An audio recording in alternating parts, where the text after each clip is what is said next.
멸시를 당하신 예수님이라는 제목으로 하나님 말씀을 증거하겠습니다. 성경을 보면 수많은 하나님의 사람들이 메시아에 대해 전하였습니다. 우리가 전하는 것은 영어로는 our message입니다. 특히 이사야 선자는 다른 하나님의 사람들보다 더 집중적으로 메시아에 대해 전하였습니다. 우리가 전한 것을 our message, 그리고 하나님의 백성들은 그렇게 전파되는 메시아에 대해 수도 없이 들어왔습니다. 우리가 전한 것을 our message. 메시아란 말은 히브리어로 기름 부음을 받은 자라는 뜻을 가지고 있습니다. 헬라어로 하면 그리스도입니다. 메시아나 그리스도나 기름 부음을 받은 자, 똑같은 의미입니다. 구약 성경에서 기름 부음을 받는다는 것은 구약의 제사장, 선지자, 왕과 같은 하나님의 특별한 부름을 받은, 그리고 하나님의 특별한 일을 수행할 직분으로 부름 받은 것을 말합니다. 그런데 나중에는 이 기름 부음을 받았다는 것이 하나님의 백성들을 구원하시려는 하나님의 선택받은 도구라는 의미로 바뀌게 됩니다. 다시 말하면 하나님께서 구약의 제사장, 선지자, 왕을 특별히 세우시고 특별한 직분을 허락하신 이유는 궁극적으로는 그들을 통해서 하나님께서 하나님의 백성들을 구원하러 이 땅에 오실 그 메시아를 가리키기 위한 것이었습니다. 그렇지만 안타깝게도 수많은 하나님의 백성들이 메시아에 대해서는 들었지만 메시아를 믿지는 않았습니다. 우리가 전한 것을 누가 믿었느냐? 여기서 누가 믿었느냐? 이 말 자체가 부정적입니까? 아니면 긍정적입니까? 좀 부정적이죠. 좀 따지듯이 반문하고 있죠. 누가 믿었느냐? 우리가 전한 것을 누가 믿었느냐? 들어도 안 믿더라는 거죠. 아무리 외쳐도 안 믿더라는 겁니다. 오늘날 우리가 그토록 간절한 마음으로 예수님을 전해도 수많은 사람들이 예수님을 믿지 않는 것처럼 그때 당시에도 수많은 사람들이 메시아에 대해 들었어도 메시아를 믿지를 않았습니다. 구약시대나 지금이나 사람들은 메시아 그리스도를 그리 중요하게 생각하고 있지 않습니다. 날마다 무엇을 먹을까, 입을까, 마실까, 대학 가고, 취업하고, 집 가고, 장가 가고, 사업하고, 물건 사고, 팔고, 돈 버는 일에만 관심을 가지고 있습니다. 그러나 분명한 것은 메시아 그리스도 없이는 하나님과의 화해나 화목을 기대할 수 없다는 것입니다. 인간들에게는 그 어떠한 구원도 기대할 수가 없다는 것입니다. 그 머리 위에 하나님의 진노가 머물러 있는 것입니다. 요한복음 3장 36절에 아들을 믿는 자에게는 영생이 있고 아들에게 순종하지 아니하는 자는 영생을 보지 못하고 도리어 하나님의 진노가 그 위에 머물러 있느니라 말씀합니다.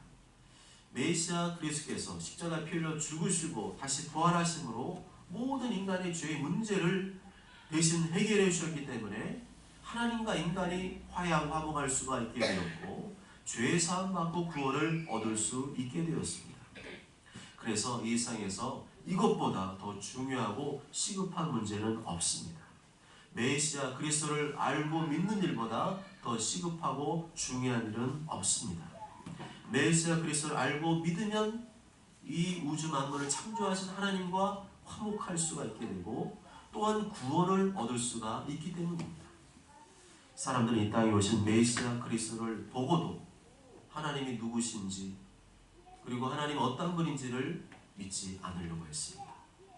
메시아 그리스도께 전하시는 그 메시지를 통하여 인간이 어떤 존재인지를 말씀해 주셨고 또한 구원이 왜 필요한지를 말씀해 주셨지만 믿지를 않았습니다. 그리스도를 본 것은 하나님 아버지를 본 것과 같고 그리스도를 믿는 것은 하나님 아버지를 믿는 것과 같다고 하셨습니다. 왜냐하면 하나님 아버지와 예수 그리스도는 하나이시기 때문입니다. 예수께서 외쳐 이르시되 나를 믿는 자를 나를 믿는 것이 아니요 나를 보내신 이를 믿는 것이며 나를 보는 자는 나를 보내신 이를 보는 것이니라 나와 아버지는 하나이니라 말씀하셨습니다. 우리가 메시아 그리스도를 모르는 한 천국으로 향하는 구원의 문은 굳게 닫혀 있습니다. 그러나 메시아 그리스도를 알고 믿고 그분을 영접하면 천국으로 향하는 문이 활짝 열리게 됩니다. 아무리 모태신앙이고 교회를 오래 다녔어도 소용없습니다. 아무리 착한 일을 많이 하고 교회에서 봉사하고 수고했어도 소용없습니다. 메시아 그리스도를 모르면 아직 구원의 문턱도 못 넘은 것이고요. 여전히 하나님의 진노 아래 있는 것입니다.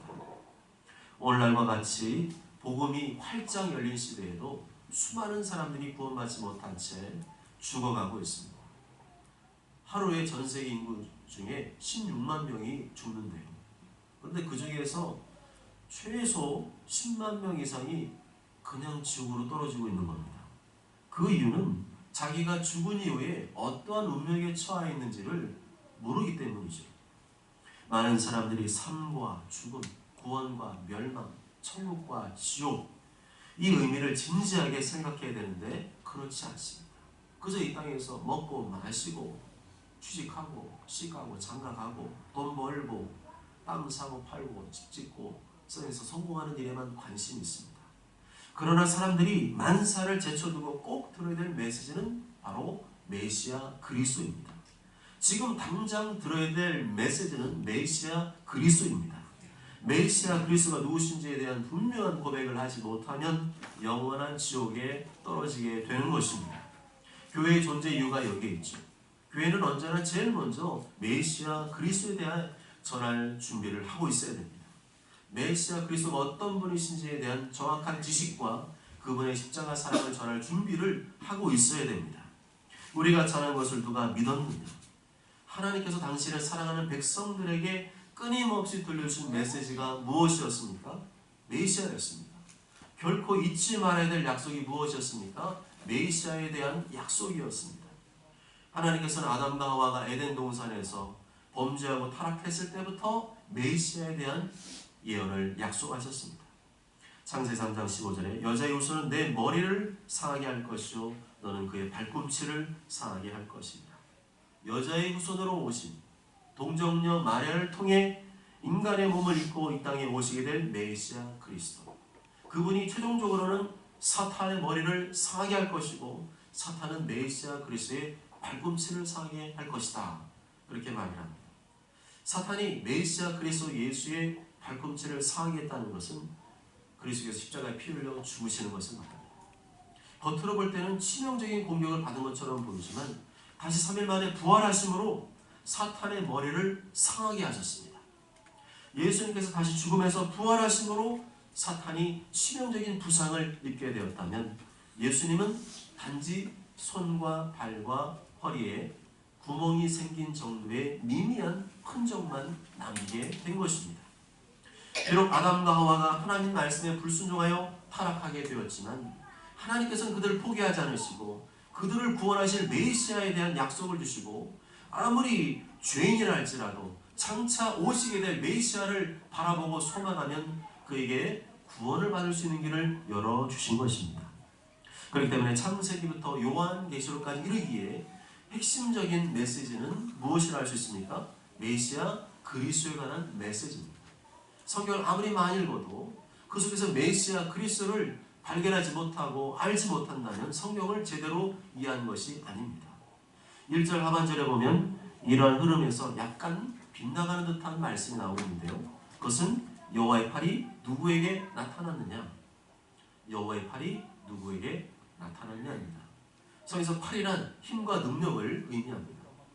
그래서 여호와의 팔이 누구에게 나타났냐? 그 말은 여호와의 능력이, 하나님의 능력이 누구에게 나타났느냐라는 말과 같죠. 여기서 말하는 힘과 능력이란 뭔가를 때려 부수는, 제압하는 그런 힘과 능력이 아니라 인간의 구원과 관련된 것입니다. 인간을 구원하는 힘, 인간을 구원하는 능력, 그 능력이 누구에게 나타났는가? 일평생 죽도록 사탄의 종노릇만 하다가 지옥에 떨어질 비참한 운명에 있는 인간들을 구원해낼 그 힘과 능력이 누구에게 있느냐는 것입니다. 그 힘과 능력이 바로 메시아 그리스도에게만 있는 줄 믿습니다. 그런데 이 땅에 오실 그 메시아 그리스도에 대해서 이사전자가 어떻게 표현하고 있습니까? 그분의 모습이 어떠하다고 표현하고 있습니까? 2절 다 함께 읽습니다. 시작. 그는 주 앞에서 자라나기를 연한 순 같고 마른 땅에서 나온 뿌리 같아서 온 모양도 없고 풍채도 없은즉 우리가 보기에 흠모할 만한 아름다운 것이 없다. 메시아 그리스도의 모습은 아이언맨이나 슈퍼맨 같은 모습이 아니라 인간의 연약한 모습으로 오셨다는 겁니다. 아무리 봐도 사람들의 눈에는 메시아 그리스도로 보이는 게 아니고 나와 똑같은 연약한 인간으로밖에 안 보였다는 것입니다. 예수님은 목수의 아들이셨습니다. 가난하게 사셨습니다. 학벌이 좋지 않았습니다. 명문 가문이 아니었습니다. 금수저, 은수가 아니라 흙수저 중에 흙수저였습니다. 아무리 쳐다봐도 저분이 메시아 그리스도라고 믿기지가 않을 정도였습니다. 정말로 사람들이 보기에는, 우리 인간의 눈으로 보기에는 연한 순 같고 마른 땅에서 난 뿌리 같고 고운 모양도 없고 풍채도 없고 흠모할 만한 아름다운 것이 하나도 없었습니다. 그냥 예수님을 사람들이 그 당시에 봤을 때 그냥 별 볼 일 없는 인간 정도로 보였다는 거죠. 요한복음 6장 42절에 이르되 이는 요셉의 아들 예수가 아니냐, 그 부모를 우리가 아는데 자기가 지금 어찌하여 하늘에서 내려왔다 하느냐, 이는 그 목수의 아들이 아니냐, 이 사람이 마리아의 아들 목수가 아니냐. 사람들의 반응이 이랬다는 거죠. 놀랍게도 이 연약한 인간의 모습으로 오신 메시아의 죽음을 통해 인간들을 구원해 내시는 것이 하나님의 방법이었습니다. 그 누구도 생각하지 못한 대반전이었죠.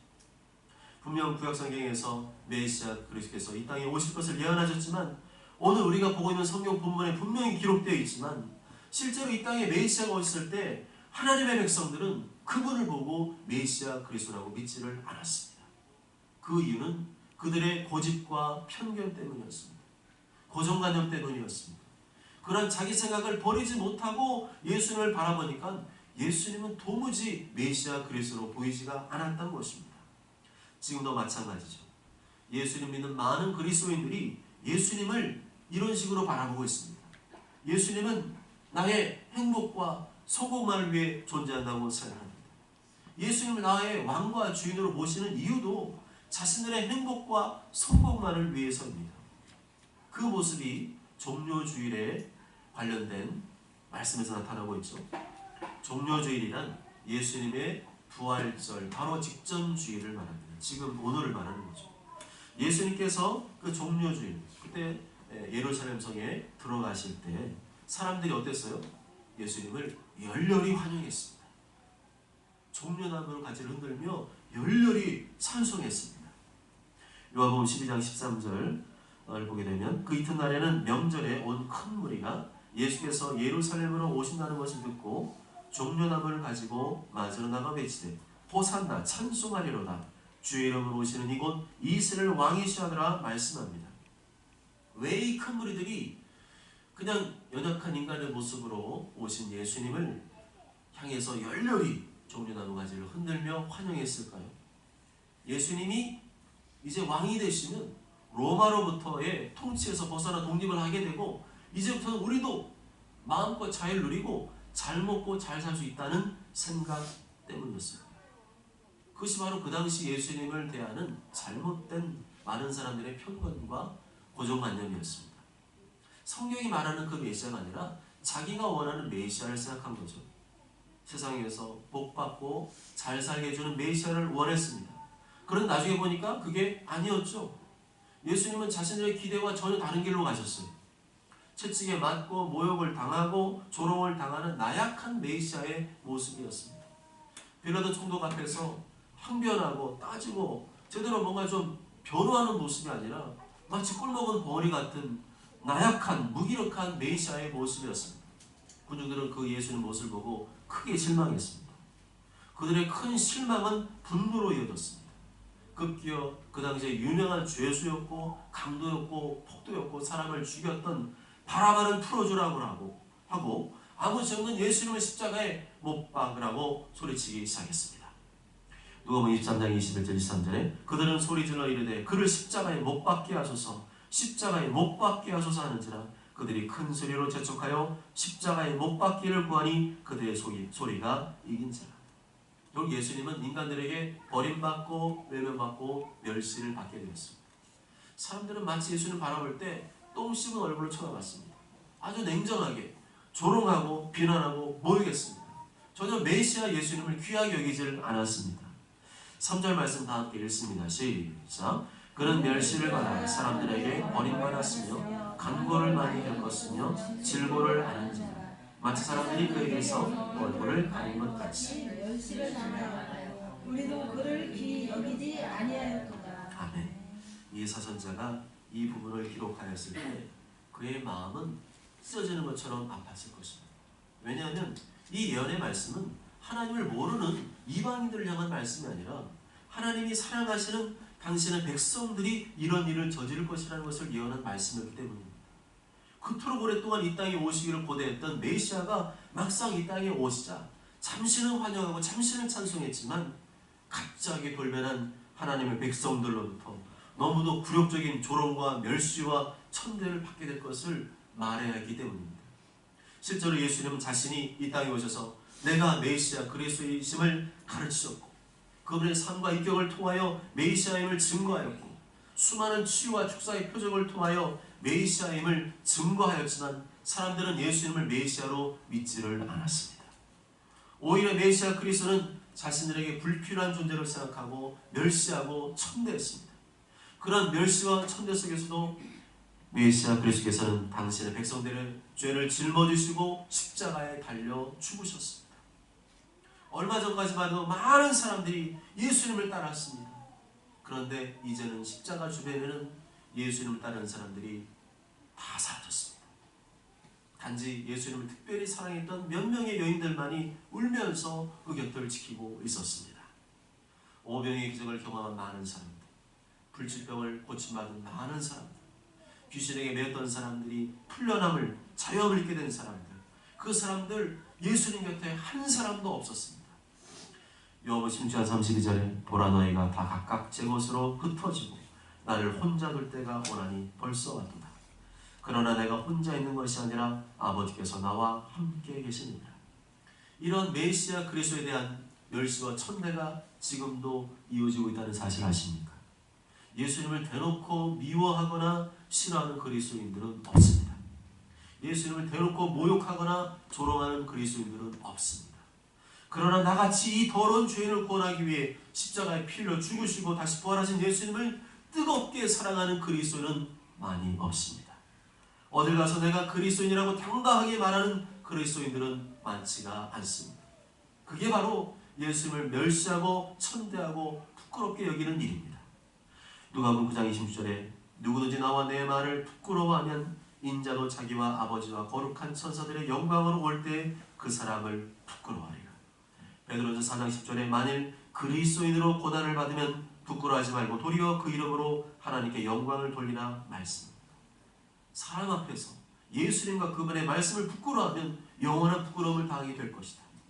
사람 앞에서 내가 예수 믿는 사람임을 부끄러워하면 영원한 부끄러움을 당하게 될 것이다. 예수님이 말씀했습니다. 그렇기 때문에 그리스도인으로서 고난을 받으면 부끄러워하지 말고 도리어 예수님의 이름으로 하나님께 영광을 돌리시길 바랍니다. 구원받은 하나님의 자녀답게 어딜 가나 당당하게 예수님과 그분의 말씀을 나타내며 증거하시길 바랍니다. 우리 한국교회 안에 삶의 기반과 뿌리를 예수님께 두지 않은 그리스도인들이 많아지고 있습니다. 지금도 많은 그리스도인들이 교회 안에서 세상의 것들을 자랑하며 살고 있습니다. 그 이유가 뭘까요? 그것은 그들이 아직도 주 예수 그리스도를 아는 지식이 이 세상에서 가장 고상한 지식임을 모르기 때문입니다.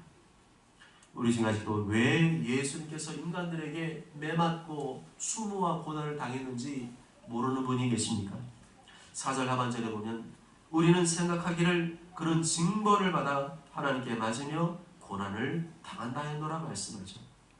예수님 당시의 사람들은 예수님처럼 모진 모욕과 고통과 수모를 받고 십자가에 피 흘려 죽게 된 이유는 필경 하나님 아버지께 큰 죄와 잘못을 저질렀기 때문에 그에 합당한 벌을 받고 매맞고 고난을 당한다고 생각을 했었습니다. 그러나 4절 상반절에 보면 그게 아니라고 말씀하죠. 그는 실로 우리의 질고를 지고 우리의 슬픔을 당하였거늘이라고 되어 있습니다. 예수님께서 매맞고 고난받으신 이유는 우리의 질고와 슬픔 때문이라고 말씀합니다. 여기서 말하는 질고는 질병을 말합니다. 질고가 뭐라고요? 질병입니다.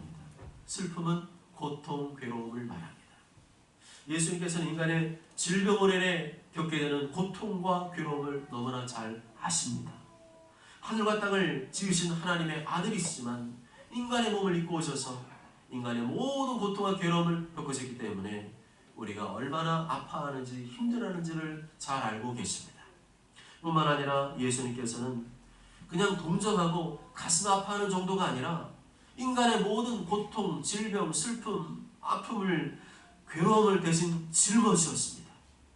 그래서 우리는 우리의 죄와 허물만 예수님께 맡길 것이 아니라 우리의 질병, 고통, 아픔, 슬픔도 예수님께 맡기시길 바랍니다. 믿음으로 맡기시길 바랍니다. 그래야 때 예수님께서 베풀어 주시는 치유와 회복의 역사를 경험하게 될 줄로 믿습니다.